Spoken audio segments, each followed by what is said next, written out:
हवन कुंडों के अंदर छिद्र हैं, लेकिन महर्षि दयानंद जी ने छिद्र का विधान नहीं किया। आप ऋग्वेद आदि भाष भूमि का पढ़ के देखें। अब ये मैं पूरे वेदी के बारे विधान के बारे में बताऊंगा कि आखिर इसका विज्ञान है क्या। ये जो विज्ञान है, ये जो भीतर है, ये जितनी वेदी गहरी की गई है, मेखला वेदी के ऊपर है। मैं मुख्य रूप से मुनि जी से भी प्रार्थना करूंगा, सागर जी सुन लीजिए या नक्शा जब देख लीजिए।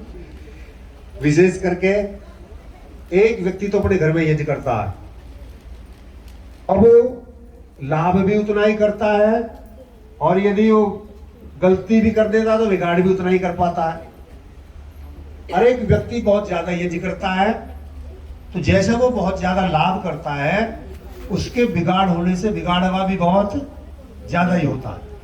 तो मैं विशेष करके जो हमारे ऐसे व्यक्ति बैठे जो बहुत बड़े बड़े यज्ञ करते हैं, वो यहाँ इस बात पर ध्यान दें कि एक तो जो घर में हवन कुंड है, उसमें यदि छिद्र का हवन कुंड है तो वो नहीं होना चाहिए। बाहर की वायु हवन कुंड के भीतर नहीं जानी चाहिए। जो बाहर उसमें भरी हुई होती है, जितना आपका गहरा चौड़ा, यानी जितना चौड़ा आपका हवन कुंड है उतना ही गहरा होना चाहिए। मेखला के अलग, मेखला के अलग मेखला पिरामिड के अंतर्गत नहीं आती। अब वो क्यों नहीं आती और उसका क्या विज्ञान है, अब आप देखिए। ये जो बाहर वायु भरी हुई है, एक प्रश्न उठा था जब मैं वहां चर्चा कर रहा था, गुरुकुल में ये हो रहा था, तो मैंने ये कही थी जो बाहर की वायु है, हवन कुंड के बाहर की जो वायु है, ये इसमें नहीं जानी चाहिए। और मैंने जो कहा था जैसी ये वायु है ऐसी ये वायु नहीं है। तो सागर जी ने बताया था, हमारे आर्य जी ने, कि एक व्यक्ति प्रश्न कर रहा था कि जब हवन कुंड के पास भी शुद्ध वायु नहीं है तो ये आप तो बताते हो कई कई मील तक शुद्ध हो जाती है। प्रश्न स्वाभाविक है जो नहीं जानता है।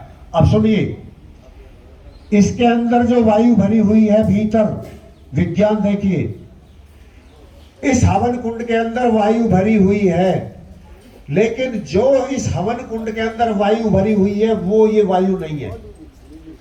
आप अंतर मानते हो या नहीं मानते हो? जो इसके अंदर वायु है, उस वायु में, इस वायु में जमीन आसमान का अंतर है। महर्षि दयानंद ने ये बाहर की वायु सीधी अंदर जाने के लिए मना किया। अब क्यों